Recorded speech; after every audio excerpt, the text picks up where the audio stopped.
Welcome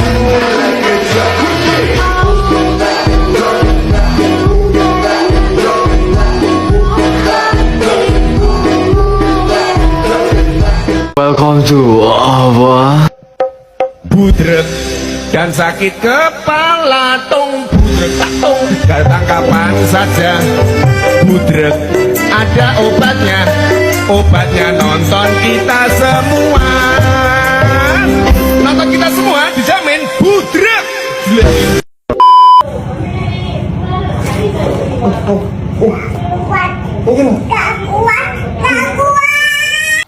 Bab 1 ini berisi mengenai ketentuan umum dari peraturan pokok pembelaan yang terdiri dari satu pasal dengan 11 pokok pembahasan yang dapat dijelaskan sebagai berikut. 1. Pengembalaan adalah wujud pelayanan pemeliharaan Allah yang dipercayakan kepada gereja melalui Yesus Kristus dan Roh Kudus untuk menuntun umat manusia agar mengalami pertobatan dan pembaruan dalam hidup mereka sesuai dengan firman Allah demi terciptanya kehidupan yang damai sejahtera dengan sesama, alam semesta, dan juga Tuhan sebagai pencipta dan pemelihara kehidupan ini. 2. Pengembalaan umum. Pengembalaan umum adalah jenis pengembalaan yang dilakukan kepada anggota jemaat untuk menjaga pertumbuhan iman. 3. Pengembalaan khusus. Pengembalaan khusus adalah jenis pengembalaan yang dilakukan kepada anggota jemaat, pelayan khusus, dan pegawai organik GPM yang dalam kehidupannya bertentangan dengan firman Allah, ajaran gereja, tata gereja, dan peraturan lainnya. 4. Tindak pengembalaan. Tindak pengembalaan adalah jenis tindakan pelaksanaan pengembalaan yang dilakukan kepada anggota gereja, pelayan khusus, dan pegawai organik GPM. 5. Majelis Pimpinan Gereja. Majelis Pimpinan Gereja adalah majelis pelaksana kepemimpinan pelayanan gereja pada jenjang jemaat, klasis, dan sinode di Gereja Protestan Maluku. 6. Majelis Jemaat. Majelis Jemaat adalah badan gerejawi yang berfungsi untuk memimpin, mengarahkan, melakukan pelayanan gereja, memperlengkapi anggota jemaat, dan yang mewakili jemaat untuk melaksanakan tindak pengembalaan pada jenjang jemaat berdasarkan pada tata gereja, peraturan-peraturan gereja, dan keputusan-keputusan Gereja Protestan Maluku. 7. Majelis Pekerja Klasis. Majelis Pekerja Klasis yang selanjutnya disingkat sebagai MPK adalah majelis gerejawi yang berkedudukan di bawah persidangan klasis. 8. Majelis Pekerja Harian Sinode. Majelis Pekerja Harian Sinode yang selanjutnya disebut sebagai MPH Sinode adalah majelis pelaksana harian pelayanan dalam Gereja Protestan Maluku. 9. Anggota Gereja GPM. Anggota Gereja GPM adalah mereka yang dilahirkan, dibaptis, dan yang mengakui iman dalam GPM, serta mereka yang atas kemauan sendiri menjadi anggota GPM. 10. Pelayan khusus. Pelayan khusus adalah pendeta, penginjil yang diangkat oleh MPH Sinode, penatua dan diaken yang dipilih dari antara anggota GPM dan yang ditetapkan oleh MPH Sinode untuk memimpin dan mengarahkan pelayanan serta melengkapi orang-orang kudus bagi pekerjaan pelayanan dan pembangunan tubuh Kristus. 11. Pegawai organik GPM. Pegawai organik GPM adalah sumber daya gerejawi yang berfungsi sebagai pelaksana dalam rangka menyelenggarakan tugas-tugas pelayanan gereja di setiap jenjang kepemimpinan GPM. Bab 2 yang terdiri satu pasal dengan 7 bulir ayat membahas perihal tentang asas dalam pengembalaan. asas dapat diartikan sebagai dasar atau sesuatu yang menjadi tumpuan berpikir atau berpendapat. Dalam ketujuh bulir ayat ini memiliki artinya masing-masing. Yang pertama, asas kepatuhan yang mengutamakan pada aturan-aturan tertulis di gereja. Yang kedua, asas persekutuan sebagai keluarga Allah. Gereja sebagai tubuh Kristus akan saling melindungi, mengingatkan, dan mengasihi layaknya keluarga. Yang ketiga, asas kemanfaatan, mengutamakan usaha membangun, memelihara, dan mengembangkan spiritual hidup bergereja sebagai tubuh Kristus.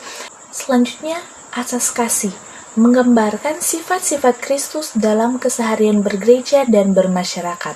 Yang kelima, asas gembala, mengembalakan yang berdampak timbal balik bagi jemaat dengan jemaat, bagi jemaat dengan pelayan, dan bagi pelayan dengan pelayan. Yang keenam, asas pertobatan dan pembaharuan hidup, mengutamakan terjadinya pertobatan dan pembaharuan hidup pelayan dan anggota gereja yang bersumber dari tindakan Allah yang menyelamatkan. Dan yang terakhir, asas misioner, memelihara dan mewujudkan kemurnian pemberitaan serta kesaksian gereja dalam rangka menghadirkan tanda-tanda kerajaan Allah di bumi, seperti contohnya kasih, pertobatan, keadilan, kebenaran yang melalui tutur kata dan perilaku. Saya akan membahas mengenai bab 3 tentang tujuan, pasal 3 yang mengatakan bahwa pengembalaan GPM bertujuan untuk satu, membangun dan mengembangkan spiritualitas anggota gereja, pelayanan khusus dan pegawai demi terpeliharanya kesucian dan kekudusan hidup bergereja berdasarkan nilai-nilai etis Injil menuju terciptanya gereja yang bersaksi dan melayani. Yang kedua, memulihkan kesadaran terhadap panggilan sebagai anggota gereja, pelayanan khusus dan pegawai organik demi terciptanya pertobatan dan pembaruan hidup sehingga mencapai pertumbuhan kehidupan beriman yang dapat diteladani. Ibu dan teman-teman, dalam bab 4 menjelaskan tentang jenis pengembalaan. Pasal 4 ayat 1 ini menjadi dua bagian, yaitu pengembalaan GPM yang terdiri dari pengembalaan umum dan juga pengembalaan khusus. Dalam ayatnya yang kedua menjelaskan tentang pelayanan umum, yaitu sebagai wujud tindakan pemeliharaan Allah di dalam Kristus dalam bentuk pelayanan ibadah dan pemberitaan firman Allah, perkunjungan pastoral, percakapan pastoral, seruan dan surat pengembalaan, pendidikan sekolah minggu dan tunas pekebaran Injil, pendidikan katekisasi dan bentuk-bentuk lain sesuai dengan amanat pelayanan gereja Protestan Maluku. Kemudian dalam ayatnya yang ketiga menjelaskan tentang pengembalaan khusus, di mana wujud pemeliharaan Allah di dalam Kristus untuk menuntun pelayan dan anggota gereja yang kehidupannya bertentangan dengan firman Allah, ajaran gereja, tata gereja, dan peraturan-peraturan gereja yang berakibat bagi terganggunya kehidupan beriman keluarga, gereja, dan masyarakat. Dan ayatnya yang keempat menjelaskan pengaturan pelaksanaan pengembalaan umum dan khusus ini sebagaimana yang dimaksud dalam ayat 1 diatur dalam peraturan organik gereja Protestan Maluku. Bab 5 berbicara tentang tanggung jawab penyelenggaraan. Dalam bab ini terdapat 1 pasal dan 5 ayat. Bab ini menggambarkan tentang tanggung jawab penyelenggaraan pelayanan pengembalaan yang berpusat pada seluruh anggota gereja Protestan Maluku, berkewajiban untuk membina dan mengembangkan tata nilai, sikap, pola pikir, pola hidup, dan pola pengembalaan yang berpusat kepada Yesus Kristus sebagai gembala yang agung. Dengan demikian, maka seluruh anggota gereja harus melakukan tanggung jawab pengembalaan dengan hidup saling mengingatkan dan menasihati demi memelihara keutuhan, kesucian, dan kekudusan hidup bergereja. Bab 6 berbicara tentang pengembalaan gereja terhadap anggota gereja, pelayanan khusus, dan pegawai organik. Terdapat 2 pasal dalam bab ini, yaitu pasal 6 dan pasal 7. Dalam pasal 6 menggambarkan tentang tugas anggota gereja, pelayan khusus, dan pegawai organik GPM dalam menerima tindakan pengembalaan sebagai wujud pemeliharaan Allah melalui Kristus yang dipercayakan kepada gereja dalam bentuk pelayanan ibadah dan bentuk-bentuk lain sesuai amanat pelayanan GPM. Sedangkan pasal 7 terdapat 3 ayat yang menggambarkan tindakan atau perbuatan anggota gereja yang tidak sesuai atau bertentangan dengan firman Allah, ajaran gereja, tata gereja, dan peraturan-peraturan gereja. Harus memperoleh tindakan pengembalaan khusus yang dilaksanakan dalam bentuk membina, menasihati, mendoakan, dan bersangkutan untuk sadar bertobat dan melakukan pembaharuan hidup, serta sadar tidak menerima tanggung jawab sebagai orang tua saksi dalam pelayanan baptisan kudus, tidak mengambil bagian dalam pelayanan khusus, dan tidak menerima dan melakukan tanggung jawab sebagai pelayan atau pengurus wadah organisasi dalam gereja. Selanjutnya bab 7. Bab 7 ini memuat peraturan pokok pengembalaan tentang prosedur pengembalaan yang memuat 4 pasal di dalamnya, yang dimulai dengan pasal 10 yang memuat sebagai berikut. Pertama, prosedur pelaksanaan pengembalaan umum dalam bentuk A. Pelayan ibadah dan pemberitaan firman, B. Perkunjungan pastoral, C. Percakapan pastoral, D. Seruan dan surat pengembalaan, E. Pendidikan sekolah minggu dan tunas pekabaran Injil, F. Pendidikan katekisasi, dan yang terakhir bentuk-bentuk lain sesuai amanat pelayanan gereja Protestan Maluku. Kedua, prosedur pengembalaan umum sebagaimana dimaksud pada ayat 1 dilakukan sesuai ketentuan yang berlaku di GPM. Selanjutnya pasal 11 sebagai berikut. Pertama, tindakan pengembalaan khusus kepada anggota gereja pada tahap pertama dapat dilakukan oleh sesama anggota gereja dalam bentuk mengingatkan, menasihati, menegur, dan menuntun. 2.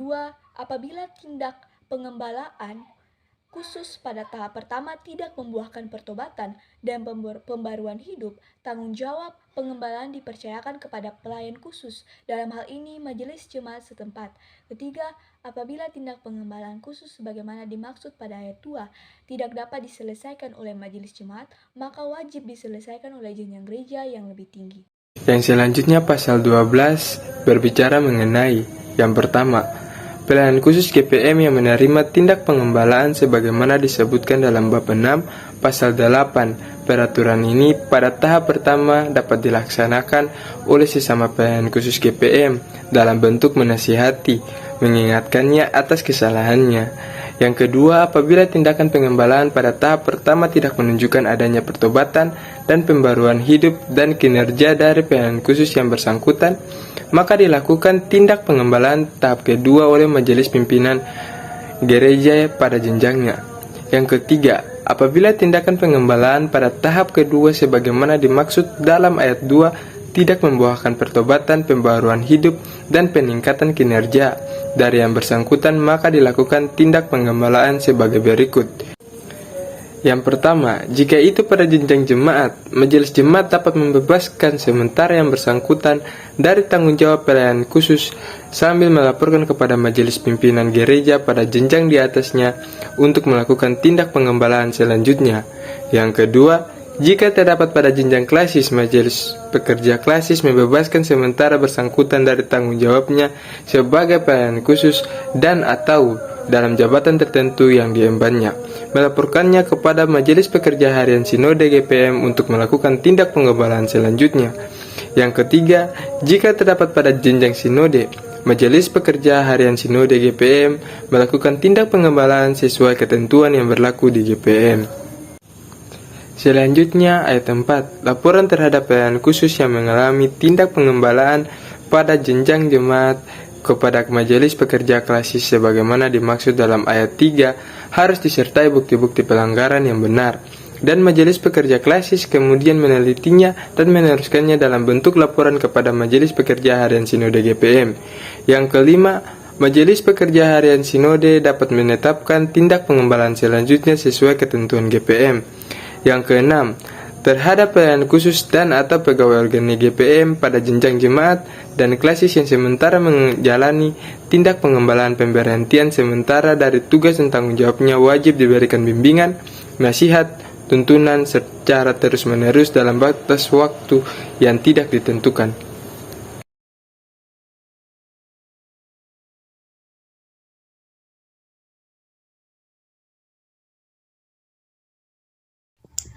Pada bab yang ke-9 tentang ketentuan peralihan pasal 14. Dalam pasal 14 ini mengatakan bahwa sambil menunggu peraturan organik oleh Majelis Pekerja Lengkap Sinode, maka MPH Sinode menetapkan aturan teknis sementara sebagai pedoman pelaksanaan penggembalaan bagi seluruh majelis pimpinan gereja. Bab yang ke-10, ketentuan penutup. Pasal 15 ayat 1, dengan ditetapkannya peraturan pokok ini, maka peraturan pokok tentang penggembalaan dan disiplin GPM tahun 1995 dinyatakan tidak berlaku lagi. Dan pada ayatnya kedua tentang peraturan pokok ini berlaku sejak ditetapkan di Ambon pada tanggal 1 Februari tahun 2016. 4 aspek yang ditemukan dalam peraturan pokok pengembalaan. Yang pertama, inklusivitas. Terdapat dalam bab 5, yaitu tanggung jawab penyelenggaraan, pasal 5 ayat yang pertama. Kemudian, otensitas terdapat dalam bab 1, membahas tentang ketentuan umum, pasal 1 ayat 5 sampai 11. Bab 6 tentang tindakan pengembalaan gereja terhadap anggota gereja, pelayan khusus, dan pegawai organik. Kemudian pada bab 2 pasal 2 ayat 1. Yang ketiga, konsiliaritas. Terdapat pada bab 1 pasal 1 ayatnya yang pertama sampai ayatnya yang ketiga, bab 2 tentang asas pada pasalnya yang kedua, ayatnya yang kedua sampai ayatnya yang ketujuh, bab 3 tentang tujuan pada pasalnya yang ketiga, ayatnya yang pertama dan yang kedua, dan yang terakhir pada bab yang kelima, pasal 5 ayat 1 dan 3.